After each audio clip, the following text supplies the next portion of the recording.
ایک ہی کسی بھائی نے پوچھا تھا کہ اولاد کو اس کی نافرمانی کی بنا پر وراثت سے محروم کر دینا کیسا ہے شرعاً، زندگی میں یا موت کے بعد؟ جیسے ول رکھ کے لکھ کے چلے جاتے ہیں، وصیت کر دیتے ہیں بھی میرے بعد اس کو کچھ نہیں دینا کیونکہ میرا نافرمان تھا، تو کیا حکم شرع ہوگا؟ دیکھیں زندگی میں تو بالکل کر سکتے ہیں، لیکن یہ جو ہمارے ہاں ایک معروف ہے کہ جی اولاد کو عاق کر دیا، اور اس میں اخبار میں اشتہار بھی دے دیتے ہیں کہ ہر شخص سمجھ لے جان لے کہ جی میں نے اپنے اولاد کو عاق کر دیا، میری پراپرٹی میں سے اس کا کوئی حصہ نہیں ہے، یہ عاق کرنے کا کوئی شرعی تصور نہیں ہے، پہلی بات تو یہ۔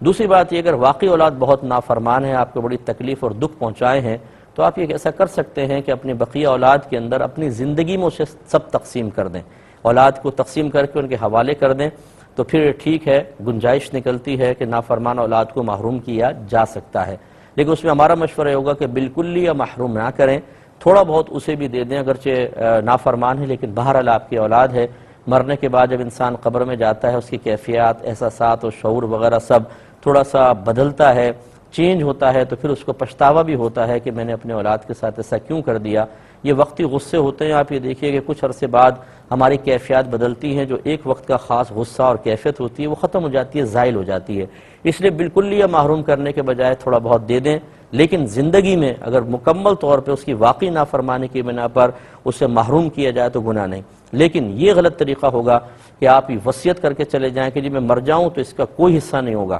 یہ آپ نہیں کر سکتے ہیں۔ مثلا اگر کوئی وصیت کر بھی گیا تو جیسے ہی انتقال ہوگا، اس نافرمان کا بھی شرعی لحاظ سے جو حصہ اللہ نے مقرر کیا ہے وہ بقیہ ورثاء کو دینا ہی پڑے گا۔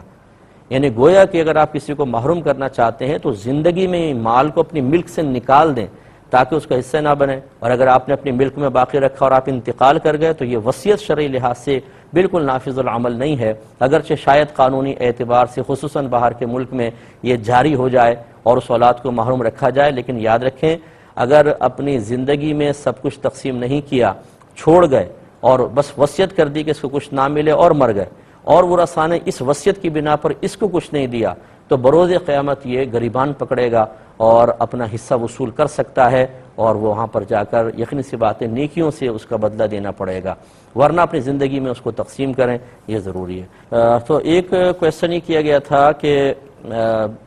کسی نے آفر کویسچن کیا تھا کہ کسی کے عیب کو ظاہر کر دینا اچھی نیت کے ساتھ یہ کیسا ہے؟ دیکھیں اچھی نیت کا مطلب کیا ہے؟ اگر تو ایسا ہے کہ کسی کا کوئی پوشیدہ عیب ہے، فرض کر لیں،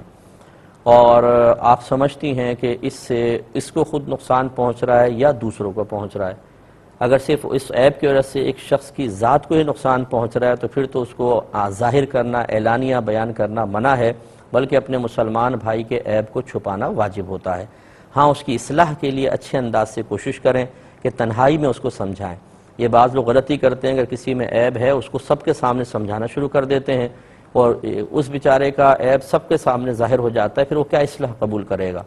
دوسری بات یہ ہے کہ اس کا عیب ہے اور ایسا کہ اگر اس کی اصلاح نہ ہو یا اس کو ظاہر نہ کیا جائے تو دوسرے اس کا نقصان کا شکار ہو جائیں گے۔ جیسے کوئی دکاندار ہے مثال کے طور پہ، کم تولتا ہے، غلط مال دیتا ہے، اب آپ سمجھتے ہیں اگر اس کو روکا نہ جائے تو لوگ نقصان کا شکار ہو رہے ہیں۔ اس کے لیے اصول یہ ہوتا ہے کہ ابتداءً سب سے پہلے تو اس کو سمجھایا جائے کہ بھئی دیکھیں آپ یہ غلط کر رہے ہیں، اگر آپ باز آ جاتے ہیں تو بہت اچھی بات ہے، ورنہ پھر کوئی اور قدم اٹھایا جائے گا، اگر وہ رک جاتا ہے تو بہت اچھی بات ہے، یہ نہیں کہ پہلے سے ایک دم اعلان کر دیں۔ سیکنڈ اسٹیپ یہ ہے اگر آپ نے اس کو منع کیا، اس نے ہاں بھی کہا یا نہ کہا، باز نہیں آ رہا اور آپ سمجھتے ہیں کہ تسلسل سے مسلمان نقصان کے شکار ہو رہے ہیں، تو پہلے اس پہلو پر غور کرنا واجب ہوگا کہ اگر آپ اس کو سب کے درمیان عام کر دیتے ہیں تو ایسا تو نہیں کہ وہ غصے میں آئے اور اس کی وجہ سے آپ فتنے اور انتشار میں مبتلا ہو جائیں، کیونکہ بعض امور ایسے ہوتے ہیں یا بعض ادارے ایسے ہوتے ہیں جہاں پر آپ کو اس قسم کی نشاندہی کریں تو ان کی پوری ایک گینگ ہوتی ہے، ان کی ایک اپنی طاقت ہوتی ہے، ان کے اپنے سورسز ہوتے ہیں، اور اس کی وجہ سے پھر وہ نقصان پہنچا دیتے ہیں اور اصلاح کرنے والا بیچارہ شدید آزمائش میں مبتلا ہو جاتا ہے، جیسے کہ آج کل کے دور میں آپ دیکھ ہی رہے ہیں۔ اگر اس طرح کی کچھ صورتحال ہے تو پھر بس پیار محبت سے سمجھائیں، عام نہ کریں کیونکہ آپ کو خود نقصان ہوگا، اور اگر ایسا نہیں ہے آپ اس کو روک سکتے ہیں، اور اگر اس کی طرف سے کوئی تکلیف بھی آئے تو اس کا مقابلہ کر سکتے ہیں، اور وہ باز ہی نہیں آ رہا، تو پھر بالکل جس مقام پر آپ یہ سمجھتے ہیں کہ اس کو عام کرنے سے یہ رکے گا، پریشر میں آئے گا، وہاں پر آپ اس کو عام کر سکتے ہیں۔ کہ کسی کے عیب کو ظاہر کرنا کیسا، اس کی ضروری چیزیں میں تھوڑی سی آپ کو بتائیں، لیکن اس میں دو باتیں مزید ذرا توجہ طلب ہیں۔ ایک تو یہ کہ آپ کے اندر یہ صلاحیت بھی ہونی چاہیے کہ آپ یہ پہچانیں کہ کون سی چیز عیب ہے اور کون سی نہیں ہے۔ بعض اوقات ہم ایک چیز کو عیب سمجھ رہے ہوتے ہیں لیکن شرعی لحاظ سے وہ عیب نہیں ہوتا، اس لیے اتنی معلومات کم از کم آپ کے پاس ہونی چاہیے کہ جس کو آپ پہچان سکیں۔ مثال کے طور پہ ایک عالم دین ہے، وہ جہاں پر شریعت اس کو اجازت دے رہی ہے وہاں پر وہ کسی کی برائی بیان کر رہا ہے، کیونکہ غیبت کی جائز صورتیں بھی ہوتی ہیں۔ اب ہم نے اس کو سن لیا، وہ مسجد کے امام صاحب تھے مثال کے طور پہ، کہیں پہ سن لیا اور ہم نے کہا دیکھو جی میں نے تو سنا تھا امام صاحب غیبت کر رہے تھے، اور غیبت کرنا گناہ کبیرہ ہوتا ہے، اور گناہ کبیرہ کرنے والے کی امامت جائز نہیں ہوتی، لہٰذا ان کی امامت جائز نہیں ہے، اور آپ نے جا کے شور مچا دیا بھئی امام کے پیچھے نماز جائز نہیں ہے، یہ تو غیبت کرتا ہے۔ اس قسم کے جہلا بڑے ہماری زندگی میں آئے کہ جن بیچاروں کو یہ معلومات ہی حاصل نہیں ہوتی ہیں، انہوں نے تھوڑی بہت ناقص معلومات حاصل کی ہوتی ہیں اور اسی کے بلبوتے پر اپنے آپ کو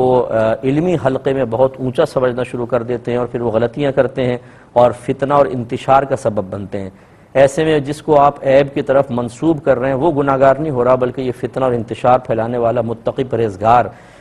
یہ اپنی آخرت کی بربادی کا سامان کر رہا ہے۔ اس لیے کسی کی گرفت کرنا یہ کوئی آسان کام نہیں ہوتا، یہ گہرے علم کا تقاضا کرتا ہے، اور اچھی معلومات معرفت چیز کی حاصل ہو تب کہیں جا کے آپ کر سکتے ہیں، ورنہ نہیں۔ ایک تو اس پہ توجہ کریں۔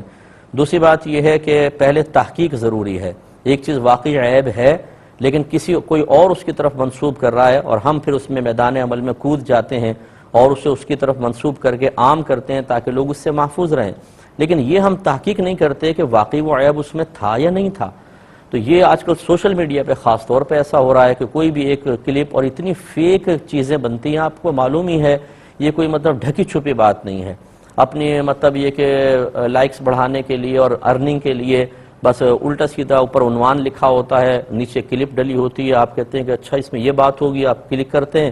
پوری آپ کلپ سن لیں، اس میں وہ چیز نہیں ہوتی جو اوپر اس نے لکھی ہوتی ہے۔ اور اسی طریقے سے بعض اوقات شکل کسی کی ہوتی ہے، وہ بول بھی رہا ہوتا ہے، آواز پیچھے سے